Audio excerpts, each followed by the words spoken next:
So now we will appear on Death Mountain. This is actually one of the only times we're going to be using this warp portal. We want to head over to this ginormous rock that almost squished us earlier, and it's still hot and everything, and it's all burning and stuff.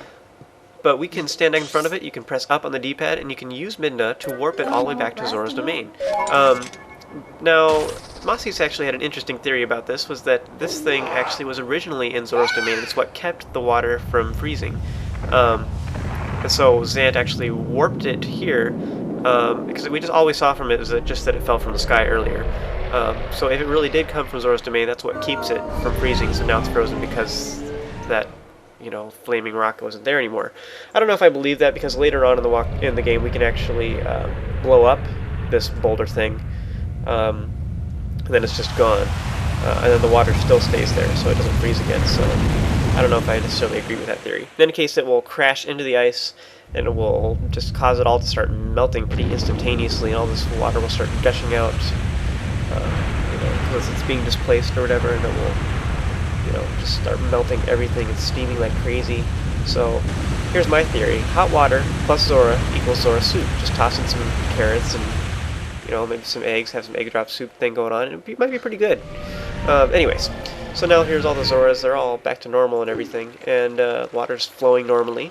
And you can go and you can actually check out the Zoras and everything, and use your senses to listen to them and everything. They say a bunch of, basically they're all coughing and they're all shivering and cold and everything. Minda makes the comment that who knew something so dangerous could come in so handy. So she says, the Zoras are all safe now, so you should head back to the Light Spirit in Lake Hylia. And we're going to do that here in a moment.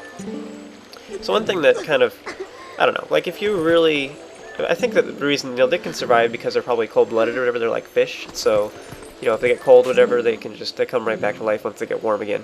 However, if you really do have, like, frogs and everything, if you have them in water and you start boiling or whatever, they die. Like, I don't know, the shock, like, immediately, like, if you put fish, you're trying to clean the tank or whatever, and you put them in water or whatever that's just, like, a little bit strange temperature or whatever, they'll die from shock instantaneously. It happens with humans and stuff, too, if you change the temperature really abruptly. So, like, I think, like, really, if it really melted it that fast, all the Zoras should be dead. Anyways, as you start trying to leave the area, you'll start seeing this, a ghost actually appears. She introduces herself as Queen Rutela, and for those of you who have played Ocarina of Time, that name Rutela is very similar to the name Ruto, so she's probably a descendant of, the royal family of the Zora tribe. She goes on to say that, the Dark Messengers or whatever, that she calls them the Dark Ones, I suppose it's the Shadow Beings that we just defeated, I guess. She says that they actually held her prisoner and then they executed her, and so, right in front of everybody. So that's pretty intense for a Zelda game, to have somebody executed. She goes on to say that her son, Prince Ralis, is actually in Hyrule Castle, and that he is, she asks you to go help him and bring him back and save him. Keep him from dying. But she says that if you can do this, that she will give you the power to breathe and swim underwater, so you can go to deep water. Because the next temple is actually at the bottom of the lake, that's actually pretty good that we could be able to get that ability. So we're going to help Prince Duralis out here relatively soon, but for now we can't really do much about it. So just log that away in your memory for now and continue working your way out of Zora's domain. And just something quick worth mentioning, too, is that the song that was playing in the background while you were talking to Rutela, I guess her theme, is actually the Serenade of Water from Ocarina of Time. So it's like a remix of that song. And the Serenade of Water had to do with it was basically the Song of Water, like Lake Hylia and the Zoras. So it's kind of a fitting remixed song for her theme.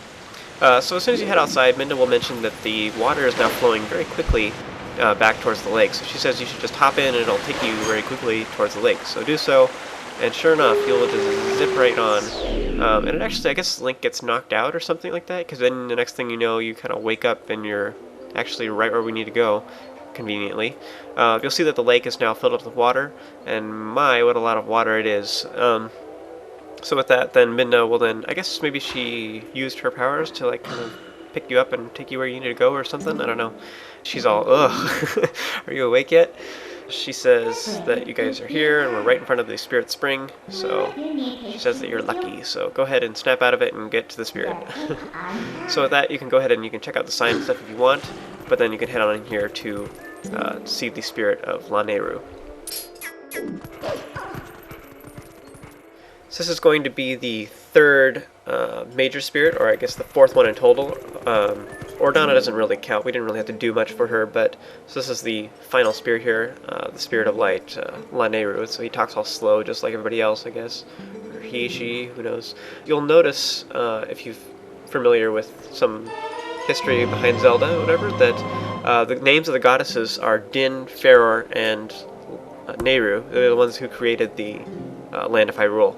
And so the names of the light spirits who were created by the goddesses are Pharaon, Eldin, and Lanayru. So their names are just plays off those words, the names of the goddesses. So, anyways, just a little tidbit of information for you about that. So with that, you can go ahead and head outside, and once again, we're going to be gathering all of the dark insects, and there are the difference is it just plays just like all the other ones, all the other provinces, except this time they're actually scattered all across this place. Just like how in Eldin we actually had several areas where we had to go in order to get all the bugs and everything, but this time there's tons of them. They're because like in here, I mean, just in Lake Hylia alone, there's only like 4 of them right now, and you know, so we have to go all over the place. This one's much lengthier than all the other Twilight things that we've done so far. So for the first one, you want to head all the way to the left first, actually, and there you'll see that there's one of those dark insects all by itself. So go ahead and kill it. It should be easy for you. And with that, you want to go ahead and head all the way back. And now on the way, you may get stopped by Midna here. She'll say, hey, there's some more of that hot grass. You can play that same song and make it sound just like the grass. And maybe you can summon another one of those Shadow Kargoroks. And we'll do that here in a little bit, actually. But right now, you don't need to do that. So go ahead and head all the way to the right again. Or I guess it would be east if you're playing the Wii version, but it would be west if you're playing the GameCube version. And I just prefer to go on the land. I think you go a little bit faster than swimming through the water. Once you get all the way over to this platform here, you'll see there's another one of the insects. This should be the second one you've gotten so far. So just defeat that one and head over to the next platform.